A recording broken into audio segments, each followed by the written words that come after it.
Hello, my name is Dr. Emma Roberts and I am a senior lecturer in law at Aberystwyth University. Croeso fy enw fi yw Dr. Emma Roberts a rwyf yn uwchddarlithydd yn y gyfraith Mhrifysgol Aberystwyth. At Aberystwyth University, I teach first year students on the subject of legal skills and research, which forms the foundation of our degree programme and equips our students with the skills necessary to make a real success of their degree. As for substantive subjects of law, I am an expert in tort law. I also teach on contract law and European Union law. So those are all core subjects on our undergraduate law programme. They collectively bring together a range of areas of substantive law, all of which relate to my main area of research specialism, which is in the area of private international law. So I mainly research into law that is influenced by European Union law because of the nature of cross-border private disputes, largely involving matters of tort and contract law on a European basis. The session that I will be delivering in a few weeks' time for this platform is one on the subject of law and justice, and the principles and concepts of law and justice. They transpire throughout the law degree programme and all the areas in which I am interested. This recording is intended as a taster session and it introduces some of the concepts that we'll be looking at in much greater detail in our interactive session in a few weeks' time. So a logical place to start on this subject of law and justice would be to ask, what is law and indeed what is justice? The terms law and justice are often used synonymously and interchangeably to mean the concept of enforcing people's rights, respecting people's obligations and so on. But the concepts themselves within legal study are really rather separate. Law, on the one hand, relates to rules, if you like. So I often undertake an exercise with my first year students to question, what is law? Why have you chosen to study law? And where do your interests lie? Law touches on all areas of our lives and it enforces us to conduct ourselves in certain ways. It regulates relationships. It enforces law and order within society. And so these rules are much like the rules that are enforced within your schools, for example, that you should not break the rules of the school of walking on a certain side of the corridor or to turn up to class on time, not be late and so on. But there is a core difference between those rules and rules that become a law. The main difference is that laws are enforced by the state and there are greater ramifications, more serious results from breaking laws as there is the school rules, though you may not feel this right now. There is also the distinction to be drawn between laws, which are enforced by the state, and rules that we kind of create ourselves, either as society or individually, and they are called morals. So there is a correlation between law on the one hand and morals on the other, and law on the one hand and rules of your school, rules within a society or within a group, for example. So to define law, we would say that laws are rules which impact on the way that we conduct ourselves and behave, regulating our behaviour, regulating our relationships with one another, but they stand apart from other types of rules on account of the fact that they are enforced by the state. What then is justice? Well, justice is the main objective of a legal system. So going back to our definition of law, laws are enforced by the state as part of a wider machinery of justice called the legal system. So justice is the core objective, the goal, if you like, of a legal system. To be dealt with justly means that we have been treated fairly. This might mean that we have been given equal treatment, so we've been treated equally to somebody who has committed the same wrong, or that we have been respected in an equal manner to others who find themselves in the same situation as us. It means that we're given perhaps an equitable outcome, a fair outcome, particularly where we find ourselves in dispute with another over a legal matter. A few weeks ago, my colleague spoke on the same platform on the concept of miscarriage of justice, and this uses the word justice but relates to a circumstance where this overriding objective of the legal system gets it wrong. So individuals are perhaps wrongly accused or wrongly penalised for committing something that they have not done. What a just outcome is then depends very much on the circumstances of the individuals in hand, but also the circumstances of the alleged wrong. In the interactive session we will be having in a few weeks' time, we will be exploring some different perspectives on this idea of justice and how it applies in different circumstances. The questions of what justice is and how it interacts with the law will be answered fairly differently according to the circumstances or according to the substantive area in which it applies. Indeed, over the years, over the centuries perhaps, different theorists have put forward different perspectives on what justice is. The law can be designed to maintain justice within society, but it can also be formed in order to ensure that a just outcome is given by the courts, for example, where a legal matter is disputed. In any legal dispute, there may indeed be two parties, each of which have competing interests, and therefore what each party views to be the just outcome in those disputes will vary according to their vested interest in that decision. Often, a legal dispute can even involve a third party. So, for example, in a case of divorce, it's the children's interests that are also core to the outcome of the case in ensuring familial justice in such cases. But an outcome that serves justice to both parties is very difficult because of these competing interests. An image that is often associated with both the law and justice is the scales, as you can see on the screen here. The scales represent the balancing act that is required on both sides of a legal dispute. Achieving an exact balance between the competing interests of different parties is very challenging, no matter what the substantive area that is being considered.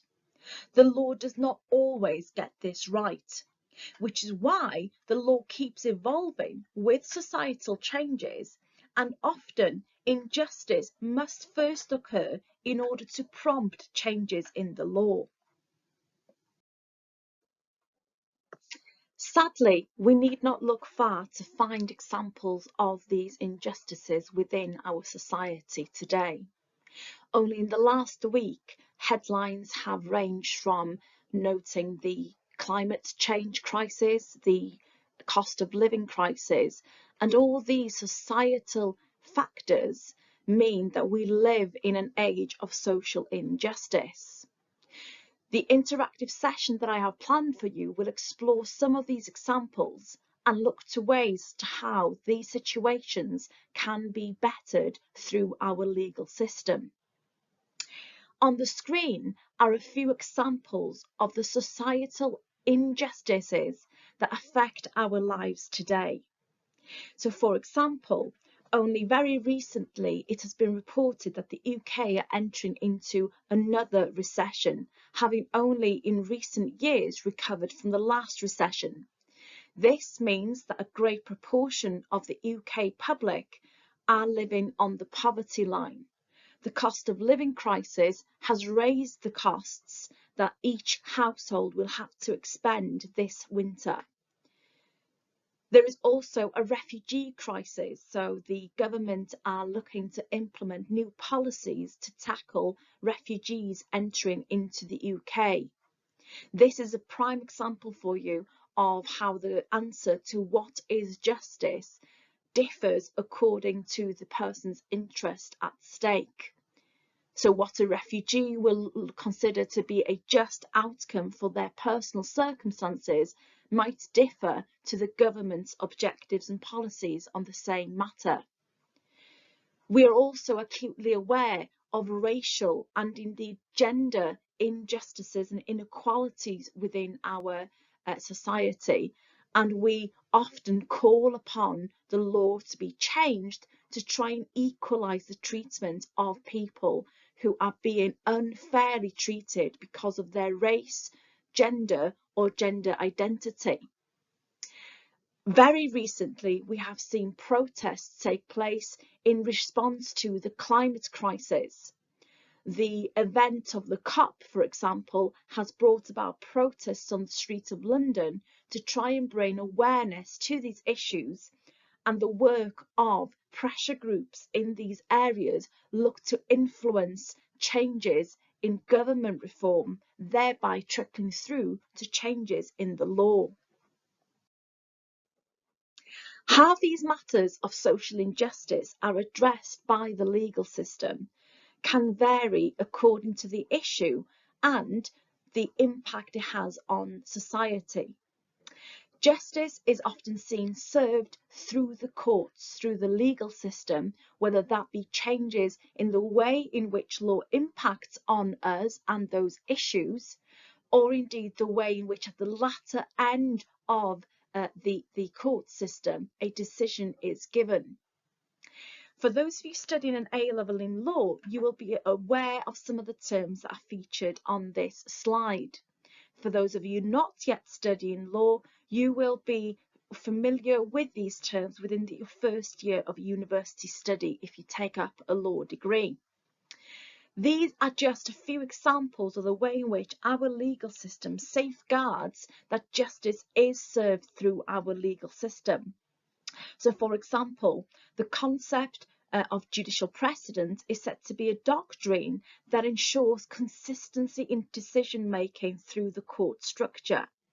It means that legal principles which are developed through case law are applied consistently from one case to the next. This means that it helps individuals create realistic expectations as to their outcome of their disputes, and equally allows legal professionals to advise their parties accordingly. The appeal system also ensures that any decision given in a court case is not final. To do so might lead to injustice because the outcome of a case is not always going to be satisfactory. So the appeal system allows people to appeal a decision of a court to the next court on the hierarchy, which means that it is escalated to a more superior court that then reviews the decision of the trial judge and decides whether or not that should be overturned or accepted, with the appeal being dismissed. Another element that is important in ensuring justice within our legal system is the involvement of laypersons. Laypersons are those individuals who are not legally qualified. These include magistrates on the one hand and juries on the other. The involvement of laypersons within our legal system, with an increasing workload at that, means that individuals who find themselves ahead of the courts can safeguard a trial by their peers.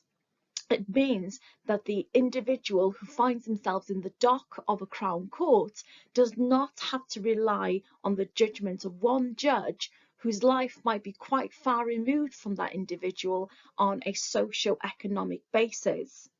The trial by the peers means that there is a jury made up of 12 persons sitting within the Crown Court, and their role is to fact find, to decide from the two sides of evidence put before the court what is factual, and on that basis to come to a decision over the verdict of that case. It is a very high responsibility because the jury members have that person's liberty within their hands. If they choose guilty, it is probable that that person's liberty, their freedom, might be taken away from them if the sentence is one of imprisonment. Another point that's important that we bear in mind is that legislation, which is the supreme source of law within the UK, is produced by our Parliament, and the House of Commons, for example, is a democratically elected body which ensures that the laws that are created through our democratic system are going to represent, by and large, the opinions of the general public. And we have a regular general election to ensure that we also have a say in choosing the individuals that represent each constituency within Parliament. The penultimate point on this list is legal aid. Again, this is a subject that has hit news headlines in recent weeks and months on account of the fact that government cutbacks means that there is increasingly less legal aid available. Legal aid is the term used for public funding available to the most needy within our society to help them take their case to court where they find that they need to. The cutbacks means that there is less and less money available and fewer cases that are eligible for legal aid. Most areas now require that individuals are needing to pay their own way through litigation. And this is, of course, particularly controversial in respect of an individual who is trying to defend their innocence. This is why the subject of access to justice has increasing importance within our society. The concept of access to justice means that there are lawyers who normally charge for their services, often taking up pro bono cases, which means that they give their time free with the pursuits of justice in mind. There are also all sorts of other free services available, because it is important that an individual can rely on the help of a trained and specialist legal professional or advisor to help them through any dispute that they find themselves in. Examples of these include things like law clinics within universities or the Work Assistance Advice Bureau. Finally, another mechanism that sits within our legal system that ensures justice is done is the mechanism of judicial review. It means that the decisions of authorities who are arms of the state can be reviewed through the courts. This also relates to the constitutional principle of separation of powers, which means that the powers of the state are performed by three separate bodies: the executive being the cabinet, the legislature being the parliament that I mentioned previously, and the judicial function being performed by the courts and judges. Having these powers of the state function through three separate bodies means that we can put in place systems of checks and balances to ensure that no power is being abused by any one of those three bodies. And the mechanism of judicial review allows an individual to be able to question and challenge decisions and actions taken by public bodies. You might be familiar with the very famous case of Miller that followed the referendum result to leave the European Union, where an individual took forward a case of judicial review to question the legality of some of the decisions made following that referendum. Some of these examples that we see on this slide and the examples of social injustice that we saw on the previous slide will be looked at and examined in greater detail in our interactive session. So I hope that gives you a snapshot view of both what law means and justice means in practice. Despite the best efforts of lawyers and legal academics such as myself, injustice still affects our lives and are live issues within our society today. The intention of this session has been to give you a taster of what will be delved into in much greater detail through your interactivity in our session scheduled for a few weeks' time.